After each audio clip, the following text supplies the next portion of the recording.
வணக்கம் அன்பு நண்பர்களே. ஸோ இந்த காணொலியில் நம்ம தமிழ்நாட்டில் முக்கியமான ஒரு தொகுதி தூத்துக்குடி, அந்த தொகுதியை பற்றி தான் பார்க்க போகிறோம். ஸோ இந்த தொகுதியில் வந்து யாரெல்லாம் நிற்கிறாங்க அப்படின்னா, திராவிட முன்னேற்ற கழகத்தின் சார்பாக முன்னாள் முதல்வர் திரு கலைஞர் அவர்களுடைய மகள் திரு கனிமொழி அவர்கள் அக்கா நிற்கிறாங்க. அண்ணா திராவிட முன்னேற்ற கழகத்தின் சார்பாக சிவசாமி வேலுமணி நிற்கிறாங்க. பிஜேபி கூட்டணியில் அங்கே தமிழ் மாநில காங்கிரஸுக்கு சீட்டு கொடுத்துருக்காங்க. விஜயசீலன் அவர்கள் நிற்கிறாங்க. நாம் தமிழர் கட்சி சார்பாக ரெவினா ருஜேன் அவங்க நிற்கிறாங்க. ஸோ இதில் வந்து பார்த்தீங்க அப்படின்னா,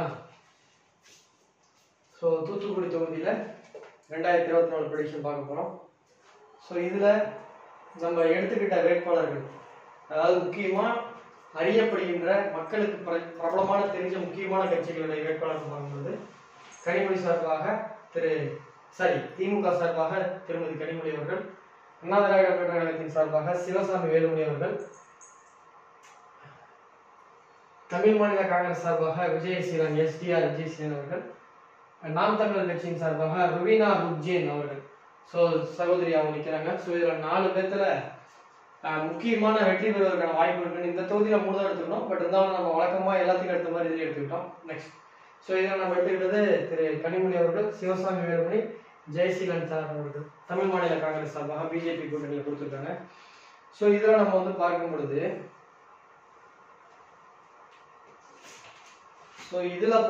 இவருடைய ஜாதகம் அரசியலுக்கு ஏற்ற ஜாதகமாக இருந்தாலும், ஒரு எம்பி கேண்டிடேட் அவருடைய ஜாதகம் பார்த்தீங்கன்னா எஸ்டிஆர் ஜெயசீலன் 48 வயதாகுது. ஸோ வந்து எஸ்டிஆர் பாலிமர்ஸ் பிரைவேட் லிமிடெட் வச்சிருக்காங்க. ஸோ இவருக்கு வந்து பார்த்தீங்கன்னா பஞ்ச புஷ்கர நவம், அதாவது ஒரு 5 பஞ்சமகா புருஷத்துலேயும் கிரகங்கள் இல்லை. சரி, லக்கணத்துல ஏதாவது தசாபுத்தி பலமா இருக்கான்னா, அதாவது ஏதாவது ஒரு கிரகம் திக்பலம் அடைஞ்சிருக்கான்னா, எந்த கிரகமும் திக்பலம் அடையல. சரி, ஏதாவது பரிவர்த்தனை இருக்கான்னு பார்த்தா எந்த கிரகம் பரிவர்த்தனை இல்லை. ஸோ அதனால இதை நம்ம ஒமிட் பண்ணிட்டு இவங்க 2 பேரோட ஜாதகத்தையும் நம்ம வச்சு பார்க்கும் பொழுது, ஸோ ஒரு மிகப்பெரிய அமைப்பு தான் இருக்கு. ஸோ முதல்ல நம்ம பார்க்க போகிறது, இவங்க வந்து கனிமொழி அவர்கள் ஃபர்ஸ்ட் ஜாதகம். ஸோ கனிமொழி அவர்கள், என்னுடைய பர்த்டே ஜனவரி 6, இவங்களுடைய பர்த்டே ஜனவரி 5, அதனால ஈஸியாக எனக்கு ஞாபகம் இருக்கும். ஸோ 2016 என் கல்யாணத்தப்ப இவங்களுக்கு போய் பத்திரிக்கை வச்சேன். ஸோ எப்படின்னா, அவங்க மெல்வின்னு சொல்லி அவர் மேடம் கூட ஒருத்தர் இருப்பாங்க. அப்போ சிவான்னா சிவான்னு சொல்லி ஃபேஸ்புக்கில் ரொம்ப பாப்புலராக இருப்பார். சிவா காசு வச்சிருக்காரு. ஸோ அவர்கிட்ட நான் இது மாதிரி போய் சொல்லியிருந்தேன். அப்போ வந்து நான் போய் அவங்களுக்கு பத்திரிக்கை வச்சேன். காலையில் ஒரு வெளிலனா நேரமாக போயிருந்தேன். அப்புறம் சிவா நல்லா கூப்பிட்டு போனார். அப்போ மெல்வின் பாக்கிநாதன் சொல்லிட்டு இருப்பார். அவர் உள்ள கூப்பிட்டு போனார். போனோடனே பார்த்தாங்க, என்ன பண்ணுறீங்கன்னாங்க. அப்போ நான் வந்து செவர்லெட்டில் இன்ஜினியராக ஒர்க் பண்ணிருந்தேன். ஸோ அவங்க கூப்பிட்டு போய் ஜாதகம் கொடுத்தேன். அப்புறம் என்னுடைய பத்திரிகை கொடுத்தேன். அதுக்கு வந்து வாழ்த்து கடிதம்லாம் எனக்கு அனுப்பியிருந்தாங்க. ஸோ அந்த அளவுக்கு தான் எனக்கு அவங்களுக்கும். ஸோ மெல்வின் பாக்கியநாதன் அண்ணாக்கு இவங்களுக்கு ஜோசியத்தில் நம்பிக்கை இல்லை. ஆனால் மெல்வின் பாக்கியநாதன் அண்ணா வந்து 2019 இந்த 2021 எலெக்ஷன்லாம் அவங்க நண்பர்கள் ஒரு 10 தொகுதியில் யார் ஜெயிப்பான்னு கேட்பாங்க. பட் அவருக்கும் அவர் ஜாதகம் பார்த்ததில்ல. பட் அவருக்கு ஜோதிஷத்துல ஒரு ஆர்வம் இருக்கு, அவ்வளவுதான். ஸோ இவங்களோட ஜாதகத்தை பார்க்கும் பொழுது 5/1/1968 மதியம் 12:30 சென்னையில பிறந்திருக்காங்க. பூரட்டாதி நட்சத்திரம், 2ஆம் பாதம், கும்பராசி. ஆனா அவங்களுக்கு என்ன ராசின்னு ஒரு கேட்டாங்க. ஸோ அவங்களுக்கு அந்த ராசின்றது தெரியும், பட் அவங்களுக்கு அதுல பெருசா ஈடுபாடு இல்லை. ஸோ லக்கணம் பார்த்தீங்கன்னா அவங்க வந்து மீன லக்கணம். லக்கணாதிபதி குரு பகவான் வந்து பார்த்தீங்கன்னா லக்கணத்திற்கு 6ஆம் இடத்துல மறைஞ்சிருக்காங்க. ஸோ 2ஆம் இடத்துல ராகு, 6ஆம் இடத்துல குரு பகவான், 8ஆம் இடத்துல கேது, 9ல சுக்கிரன், 10ல சூரியன் புதன், 11ஆம் இடத்துல சந்திரன் செவ்வாய். ஸோ இந்த ஜாதகத்துல வந்து பாத்தீங்கன்னா மேலோட்டமா பாத்தீங்கன்னா இது என்ன ஒரு சிறப்பம்சம் அப்படின்னு நீங்க யோசிக்கலாம். இங்க பாருங்க, இந்த ஜாதகத்துல குரு பகவான் சூரிய பகவான் பரிவர்த்தனை. குரு வீட்டுல சூரியன், சூரியன் வீட்டுல குரு, நம்பர் 1. 2வது, இந்த ஜாதகத்துல வந்து பாத்தீங்க அப்படின்னா சந்திரன் வந்து பாத்தீங்கன்னா குருவோட நட்சத்திரத்துல இருப்பாங்க. சந்திரன் வந்து குருவோட நட்சத்திரத்தில் இருப்பாங்க. குரு பகவான் வந்து பார்த்தீங்கன்னா கேதுவோட நட்சத்திரத்தில் இருப்பாங்க. ஸோ இந்த ஜாதகத்துல சந்திரன் பூரட்டாதி நட்சத்திரம், சூரியன் பூர நட்சத்திரம். இந்த ஜாதகத்துல பரிவர்த்தனை ஒண்ணு, குருவும் சனியும் பரிவர்த்தனை நம்பர் 1. அதெல்லாம் பஞ்சமகா புருஷ யோகத்துல கொண்ட குரு சனி நம்பர் 1. நம்பர் 2, இந்த ஜாதகத்துல வந்து பார்த்தீங்கன்னா லக்கணத்துக்கு 10ஆம் இடத்துல சூரியன் திக்பலம். இந்த ஜாதகத்துல லக்கணத்துக்கு சூரியன் திக்பலம். நான் ஏற்கனவே ஒரு வீடியோ சொன்னேன். இந்த லக்கணத்துக்கு 10ல சூரியன் திக்பலமா இருந்து அதன் கூட புதன் இருந்து அவர்கள் யாரையும் பார்க்கல அப்படின்னா, அது இவங்க சூரியன் புதன் யாரையும் பார்க்கல. சூரியனுக்கு 7ஆம் பார்வை, புதனுக்கு 7ஆம் பார்வை. ஆனா இவங்கள குரு பார்க்கிறாரு. சனி பார்க்கிறாரு, குரு 5ஆம் பார்வையா பார்க்கிறாரு. ஏன்னா சூரியனுக்கு வீடு கொடுத்த கிரகம் குரு, அவர் பார்க்கிறாரு. சனி 10ஆம் பார்வையா பார்க்கிறாரு. இப்படி இருக்கும் பட்சத்தில் இந்த சனி புதன் குரு இவங்கெல்லாம் வந்து பாத்தீங்கன்னா பார்வையில சம்பந்தப்படுறாங்க. இது வந்து ஒரு யோகம். இந்த மாதிரி யோகம் லக்கணத்துக்கு 10ல சூரியன் திக்பலம் அடைஞ்சு ஒரு பரிவர்த்தனையாக இருந்து பஞ்சமகா புருஷ யோகம் கனெக்ட் ஆகும் போது தான் அவங்களாம் ஒரு லாங்கிட்டிவிட்டி ரொம்ப நாள் அரசியல் எடுப்பாங்க. ஒரு 2 லட்சம் 3 லட்சம் 4 லட்சம் அப்படி தொடர்ந்து ஜெயிச்சுட்டே இருவாங்க. அவங்களெல்லாம் வந்து ஈஸியா தோக்கடிக்க முடியாது. எடப்பாடி பழனிசாமி என்ன பாத்தீங்கன்னா 2011, 16, 21 3 தேர்தலில் வெற்றி பெறாரு. அதுக்கு முன்னாடி வந்து பாத்தீங்கன்னா ஒரு தடவை திருச்செங்கோட்டில் வெற்றி பெற்றார். அதுக்கு முன்னாடி எம்பியா ஒரு தடவை இருந்தாரு, ஒரு முறை ராஜ்யசபா எம்பியா இருந்தாரு. 2006ல மட்டும்தான் 2006 2001 தோல்வி அடைஞ்சார். அப்ப அவருடைய தசா புத்தி கொஞ்சம் சரியில்லை. அவரே வந்து சேலத்துல போட்டிட்டு இருந்தா வெற்றி பெற்றிருப்பார். சோ அன்னைக்கு நான் சின்ன பையன், எனக்கு ஜோசியம் தெரியாது, அவர் என்னால தொடர்பு கொள்ள முடியாது இருந்தாரு. சோ இதுதான் விஷயம். சோ இந்த மாதிரி ஒரு அமைப்பு, இவங்கெல்லாம் ரொம்ப நாள் அரசியல் இருப்பாங்க, ரொம்ப நாள் பதவியில் இருப்பாங்க. அந்த மாதிரி ஒரு சிறப்பான ஒரு அம்சம் கொண்ட ஜாதகம். சோ இவங்க வந்து பாத்தீங்கன்னா 2019ல தூத்துக்குடியில நின்னாங்க. இவனா அந்த வீடியோவை நான் வந்து லிங்க்ல போடுறேன். 2019லயே இவங்க ஜெயிப்பாங்கன்னு நம்ம சொல்லியிருந்தோம். ஆப்போசிட்ல வந்து அப்ப வந்து பலமான தமிழிசை சவுந்தரராஜன் அக்கா நின்னாங்க. சோ அவங்களை எடுத்து அவங்க வந்து ஒரு பெரிய வெற்றி பெற்றாங்க. சோ இவங்களுடைய எப்படி அமைப்பு அப்படி பார்க்கும்போது தசை பத்தி வாங்க. சோ இவங்களுக்கு எல்லா ஜாதகம் சிறப்பா இருக்கு. இந்த எலெக்ஷன்ல ஜெயிப்பாங்களான்னு நம்ம பார்க்கலாம். சோ இருக்கு. ஸோ இப்போ மேலே கொஞ்சம் மேலே வாங்க, மைதிரி கொஞ்சம் மேலே வாங்க. ஸோ இப்போ பார்த்தீங்கன்னா இவங்க முதல் 2007ல் ராஜ்யசபா எம்பி ஆகிறாங்க. 2007ல இருந்து. ஸோ 2007ல் இவங்களுடைய அரசியல் என்ட்ரி. ஸோ 2007 பார்த்தீங்கன்னா ராகு மறுபடியும் ராசி வாங்க. ஸோ 2006 புதன் தசையில் ராகு புத்தி வருது. ஸோ ராசி வாங்க. நீ பண்ணுங்க. ராகு 2ஆம் இடத்துல இருக்காங்க. ராகு 2ஆம் இடத்துல இருக்காங்க. ராகு பகவான் 2ஆம் இடத்துல இருக்காரு. ராகு பகவான் இந்த நட்சத்திரம் பாருங்க, கேதுவோட நட்சத்திரம். கேது பகவான் வந்து பாத்தீங்கன்னா செவ்வாயோட நட்சத்திரம். சோ ராகு பகவான் கேதுவோட நட்சத்திரத்தில் இருக்காரு, கேது செவ்வாயோட நட்சத்திரத்தில் இருக்காரு. அந்த செவ்வாய் ராகுக்கு சொந்த வீடு.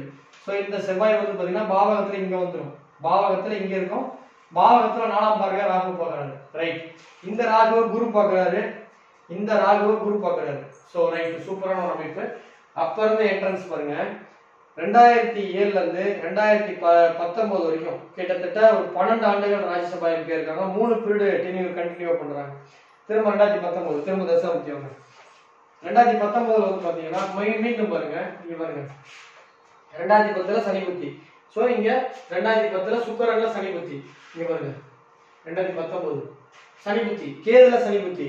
இவங்களுக்கு நம்ம என்ன சொல்லுவோம், லக்கணத்தில் நின்ற கேது இந்த ஜாதகத்தை பொறுத்த வரைக்கும் யோகத்தை செய்யும். இந்த ஜாதகத்தை பொறுத்த வரைக்கும் லக்கணத்துக்கு 11 பண்ணக்கூடிய ஒரு லக்கணத்தில் இருக்காரு. சோ அதுல 11ஆம் இடம் தொடர்பு இருக்கு. சோ 2011 19ல ஈஸியா வின் பண்ணாங்க. இப்ப தசாபுத்தி மாறிடுச்சு. இப்ப சுக்கிரன் வந்து பாத்தீங்கன்னா 2024 சுக்கிர தசையில சுக்கிர புத்தி நிக்கிறாங்க. மறுபடியும் ராசி எடுத்துக்கோங்க. சுக்கிரன் இவங்களுக்கு சிறப்பான ஒரு அமைப்புல இருக்காங்க. லக்கணத்துக்கு 9ஆம் இடம் பூர்வ புண்ணிய ஸ்தானத்துல இருக்காங்க. சுக்கிரனுக்கு வீடு கொடுத்த செவ்வாய் வந்து பாத்தீங்க அப்படின்னா அவிட்ட நட்சத்திரம் செவ்வாயோட சொந்த ஸ்டார்ல நிக்கிறாரு. செவ்வாய் வந்து அவிட்ட நட்சத்திரம் சொந்த ஸ்டார்ல நிக்கிறாரு. அவருடைய வீட்டுல வந்து சுக்கிரன் இருக்காங்க. சுக்கிரன் வந்து பாத்தீங்க அப்படின்னா அனுச நட்சத்திரம் சனியோட ஸ்டார்ல இருக்காங்க. நம்ம கடைசி ஸ்ரீபெரும்புதூர் வீடியோலையும் போட்டிருந்தோம். அதே மாதிரி வந்து பாத்தீங்கன்னா கடைசியா போட்ட நம்ம சிவகங்கை தொகுதி வீடியோலையும் போட்டிருந்தோம். லக்கணத்தில் நின்ற கிரகத்தின் நட்சத்திரத்தில் ஏதேனும் ஒரு கிரகம் இருந்தால், அதாவது மறுபடியும் நான் சொல்றேன், இந்த வார்த்தையை புரிஞ்சுக்கோங்க, ஜோசிக்காரங்களுக்கு யூஸ் ஆகும். லக்கணத்தில் நின்ற கிரகத்தின், ஒரு கிரகம் லக்கணத்துல ஒரு கிரகம் நிக்குதுன்னா அந்த கிரகத்தின் நட்சத்திரம் 3 நட்சத்திரம் இருக்கும். அந்த 3 நட்சத்திரத்துல ஏதாவது ஒரு கிரகங்கள்ல ஏதாவது ஒரு நட்சத்திரத்துல ஒரு கிரகம் நின்று திசை புத்தி நடந்தால் அந்த காலகட்டத்தில் ஜாதகரின் விருப்பம் நிறைவேறும். வழி சொல்ற பாருங்க. இங்க லக்கணத்துல சனி நிக்குது. சனியோட நட்சத்திரம் என்ன? பூசம், அனுசம், உத்திரட்டாதி. அப்போ இங்க சுக்கிரன் இருக்காரு. இந்த சுக்கிரன் இந்த நட்சத்திரத்துக்கான அனுச நட்சத்திரம் சனியோட நட்சத்திரம். ரைட். அப்ப லக்கணத்தில் நின்ற கிரகத்தின் நட்சத்திரத்தில் ஏதேனும் கிரகம் இருந்தால் அது தன் தசை புத்திகளில் ஜாதகரின் விருப்பத்தை நிறைவேற்றும். சோ அப்ப அவங்க எலெக்ஷன் நிக்கிறாங்க, வெற்றி பெறும் தான் விரும்புவாங்க. சோ ஈஸியான ஒரு முடிவு. பட் இருந்தாலும் நம்ம ஆப்போனன்ட் ஜாதகத்தை நம்ம பார்க்கணும், ஒரு நேர்மை. ஏன்னா நம்ம இது ஈஸின்னு சொல்லிட்டு போயிட்டோம்னா அடுத்ததான் நம்ம ஏமாந்துருவோம். சோ அடுத்த ஜாதகம் சிவசாமி சார் ஜாதகம். அவர் வந்து பாத்தீங்கன்னா சென்னையில நீங்க பாத்தீங்கன்னா MS புத்தூர் கட்டு எலும்பு முறிவு மற்றும் கூட்டு மையம் நிறைய இடத்துல இருக்கும். அந்த கார்னர்ல ப்ளூ கலர் பில்டிங் இருக்கும். MS புத்தூர் கூட்டு எலும்பு மற்றும் முறிவு. அவர் வந்து ஒரு சித்த டாக்டர், அவங்க ஒய்ஃபு சித்த மருத்துவம், விருகம்பாக்கம் பகுதி செயலாளர் இருக்காரு. அவருடைய டேட் ஆஃப் பர்த் வந்து பாத்தீங்கன்னா 5. இது வந்து எப்படி எடுத்தோம் அப்படின்னா அவருடைய வேட்புமனு தாக்கல்ல அவருடைய ஓட்டர் ஐடி, பேன் கார்டு எல்லாமே பத்திரம், அதாவது அவர் வந்து அந்த தேர்தல் ஃபார்ம் 27 பதிவேற்றம் பண்றாங்கல்ல, விருப்பமனு தாக்கல். அந்த விருப்பமனு தாக்கல்ல அவருடைய ஓட்டர் ஐடி, அவருடைய பேன் கார்டு, அவருடைய டிரைவிங் லைசன்ஸ், ஆதார் கார்டு எல்லாமே பண்ணாங்க. அதுல இருந்து டேட் ஆஃப் பர்த் வந்து பாத்தீங்கன்னா 9 மே 1982 சென்னை. ஸோ அவர் அந்த சித்தா மருத்துவம் சம்பந்தப்பட்ட துறையில் இருக்கிறதுனால லக்னங்கள் நானா தேடி கண்டுபிடிச்சேன். ஸோ அந்த அடிப்படையில் பார்க்கும் பொழுது அனுச நட்சத்திரம் 2ஆம் பாதம் விருச்சிகம், விருச்சிக ராசி, மிதுன லக்னம் ராசிக்கு எடுத்துக்கோங்க. ஸோ இந்த ஜாதகம் வந்து அரசியலுக்கு ஏற்ற ஜாதகம் தான். பட் இது எம்பி எலெக்ஷன்ல டஃப் ஃபைட் கொடுக்கல அப்படின்னா கூட இது அரசியலுக்கு ஆப்டான ஒரு ஜாதகம் தான். இங்க பாத்தீங்கன்னா இது ஒரு விஜய், இது பேர் வந்து ஜெராக்ஸ், அதாவது சாயா ஜாதகம் சொல்லுவாங்க. பாருங்க 1 2 3 4 கிரகம் இருக்கு. திரும்ப இங்கேயும் கிரகம் இல்ல, இங்கேயும் கிரகம் இல்ல. இங்கேயும் பாருங்க செவ்வாய், சனி, குரு, சந்திரன், கேது இப்படி இருக்கிறது வந்து பாத்தீங்கன்னா சாயா ஜாதகம் சொல்லுவாங்க. இதோட ஜெராக்ஸ் மாதிரி இருக்கும். இப்படி மடிச்சு வச்சோம்னா எல்லா இடத்துலயும் கிரகம் இருக்கும். இதுல ஒரே ஒரு சின்ன விஷயம் என்னன்னா, இந்த இடத்துல சந்திரன் நீச்சமா இருக்கு. ஒருவேளை இங்க வேற ஏதாவது ஒரு கிரகம் இருந்து சந்திரன் வந்து வேற இடத்துல இருந்திருந்தா இவங்க வந்து அரசியல்ல ஒரு பிசினஸ்ல இப்பயும் ஒரு பெரிய ஆளா இருக்காரு. பட் அரசியலையும் பெரிய ஆளா இருந்திருப்பார். இவங்க நீச சந்திரன் இருந்ததுனால ஒரு வாழ்க்கையில அப்ஸ் அண்ட் டவுன்ஸ், ஏற்ற இறக்கம், பிரச்சனை, வாழ்க்கையில சீரேற்றம், பொருளாதாரம், பின்னடைவு இப்படி மாறி மாறி இருக்கு. ஒருவேளை இந்த சந்திரன் எங்கேயாச்சும் வேற எங்க இருந்திருந்தாலும், இப்போ ஒருவேளை மாறி இங்க இருந்து சந்திரன் இங்க இருந்திருந்தா கூட இது வந்து சாயா ஜாதகம் தான். இது ஒரு அரசியலுக்கு ஏற்ற ஜாதகம். பட் வந்து ஒரு மேயர் எலெக்ஷன், சவுண்ட், ஒரு துணை மேயர், ஒரு மண்டல குழு தலைவர், ஒரு எம்எல்ஏ அந்த ரேஞ்சுக்கு போகலாம். ஆனா இந்த ஜாதகத்துல வந்து பாத்தீங்கன்னா அரசியல் இன்று இல்லைனால மார்க் மை வேர்டு, இந்த ஜாதகப்படி எதிர்காலத்துல சீட்டு கிடைக்கும் போது கண்டிப்பா ஆப்போனன்ட் கொஞ்சம் இவரோட வலு கம்மியா இருந்தா கண்டிப்பா இவர் ஜெயிச்சிருவார். என்றாவது ஒரு நாள் சிவசாமி அவர்கள் எம்எல்ஏ ஆகக்கூடிய வாய்ப்புகள் கொண்ட ஒரு ஜாதகம். ஸோ விருகம்பாக்கம் பகுதி செயலாளர் இருக்கார். இவருடைய ஜாதகம் இது வந்து அற்புதமான ஒரு அமைப்பு. ஸோ இந்த ஜாதகத்துல பஞ்சமகா புருஷன் இருக்கான்னு பாருங்க. இங்க குரு இருக்காரு. இந்த ஜாதகத்துல குரு பகவான் இருக்கார். அவர் லக்கணத்தை பார்க்கிறார். ஸோ செவ்வாய் 3ஆம் பார்வை சந்திரனை பார்க்கிறார். செவ்வாய் சனி சேர்க்கை இருக்கு. இந்த செவ்வாய் சுக்கரனை பார்க்கிறார், சனி சுக்கரனை பார்க்கிறார், சுக்கரன் செவ்வாயை பார்க்கிறார், சுக்கரன் சனியை பார்க்கிறார். இப்படி ஒரு நல்ல ஒரு அமைப்பா இருக்கு. ஸோ இந்த ஜாதகத்துல வந்து பார்க்கும்போது லக்கணத்திற்கு 5ஆம் இடத்தில் குரு இருப்பது ஒரு சிறப்பு. அதே மாதிரி லக்னத்துக்கு 10ஆம் இடத்துல சுக்கரன் வந்து பாத்தீங்கன்னா உச்சம் அடைஞ்சிருக்கார். சுக்கரனை வீடு கொடுத்த குரு பகவானும் பாத்தீங்கன்னா சுக்கரனோட வீட்டுல இருக்காரு. சோ சுக்கரனோட வீட்டுல குருவும், குருவோட வீட்லயும் சுக்கரன் இருக்காரு. பரிவர்த்தனை, நான் விளையாட்டுக்கு சொல்றேன், நீங்க நினைக்கலாம் எல்லா ஜாதத்திலையும் பரிவர்த்தனை இருக்குட்டு. பரிவர்த்தனை இருக்கவங்க தாங்க அரசியல பெரியனா இருக்காங்க. பரிவர்த்தனை மட்டும் பார்த்தாது பஞ்சமாக புடிச்சவங்க வரும். இங்க பாருங்க சுக்கரன் வீட்டுல குரு, குரு வீட்டுல சுக்கரன். சோ குரு லக்னத்துக்கு 10க்கு வராரு, சுக்கரன் லக்னத்துக்கு 5க்கு வந்து ஆட்சி பெறாங்க. சோ இங்க உச்சமா இருந்து ஆட்சிக்கு வராங்க. சோ இது வந்து சுக்கரன் இவங்க மனைவி வந்ததுக்கு அப்புறம் இவங்களுடைய லைஃப்ல நல்ல ஒரு முன்னேற்றம் ஏற்பட்டிருக்கும். சோ பர்சனல் தேவையில்லை, நான் ஃப்ளோல சொல்லிட்டேன். சோ இது ஒரு அற்புதமான ஜாதகம். பட் இவருடைய தசா புத்தி வாங்க, தசா புத்தி உங்களுக்கு இவருக்கு சுக்கர தசை 2019 இருந்து 2039 வரைக்கும் நடக்குது. அதுல சந்திர புத்தி 4/2023 இருந்து 5/2025 வரைக்கும். இங்க பாருங்க சுக்கர தசை 2019 இருந்து 2039 வரைக்கும். அதுல சந்திர புத்தி 29 செப்டம்பர் 2029 இருந்து 30/5/2025 வரைக்கும். சோ இவரோட ஜாதகம் வலிமையான ஜாதகம் அரசியலுக்கு. பட் கனிமொழி அவங்களோட ஜாதகத்தை கம்பேர் பண்ணும்போது இவருக்கு அந்த அளவுக்கு இவரு வந்து பலசாலி, அதுல மாற்றுறது கிடையாது. இப்போ வந்து பாத்தீங்க அப்படின்னா ஒரு அண்டர்டேக்கர் ஒரு வலிமையானவர்.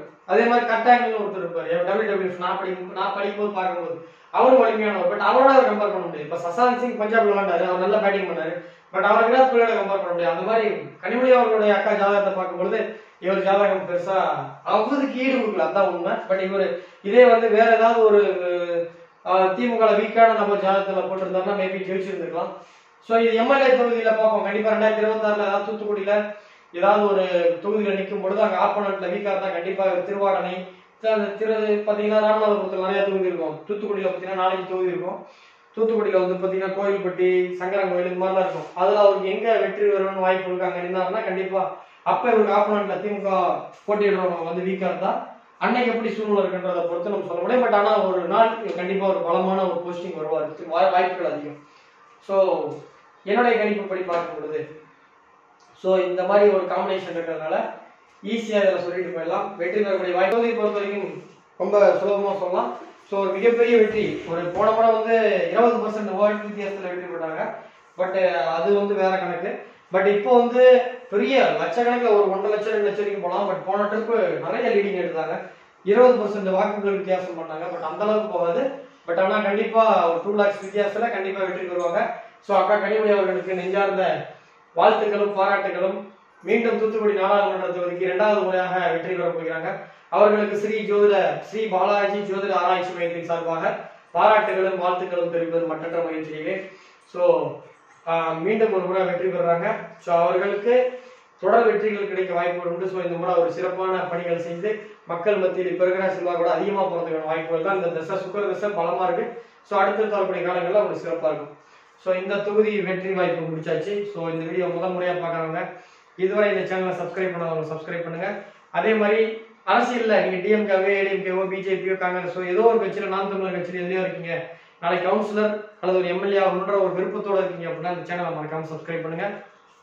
உங்கள் ஜாதகம் அரசியலில் வெற்றி பெறக்கூடிய அளவுக்கு பலமான ஜாதகமா என்பதை பற்றி நான் இந்த ஆகஸ்ட் மாசம் வீடியோ போடுவோம். வேர்ல்டு கப்லாம் முடிஞ்சதுக்கு அப்புறம் அதை உங்க ஜாதகம் வச்சு மேட்ச் பண்ணி பார்த்தாலே உங்களுக்கு ஓரளவுக்கு ஒரு 50% கிளாரிட்டி கிடைக்கும். ஸோ அந்த மாதிரி அதே மாதிரி நிறைய பேர் அரசியல் விஜய் சாதிப்பாரா அப்படின்ற மாதிரிலாம் நிறைய பேர் கேட்டீங்க. அவர்களுக்காக விஜய் அரசியல் பிரவேசம் பற்றி ஒரு வீடியோ போடுறேன். 2026 சட்டமன்ற தேர்தல் ஒரு எப்படி போகணும் ஒரு க்ளோஷர் ஒரு ஃபோர்காஸ்ட் மாதிரி ஒரு வீடியோ போட போறேன். ஸோ அதெல்லாம் பார்க்கணும்னு நினைச்சீங்கன்னா இந்த சேனலை சப்ஸ்கிரைப் பண்ணுங்க. கண்டிப்பா உங்களுக்கு பயனுள்ள வீடியோஸ் வரும்.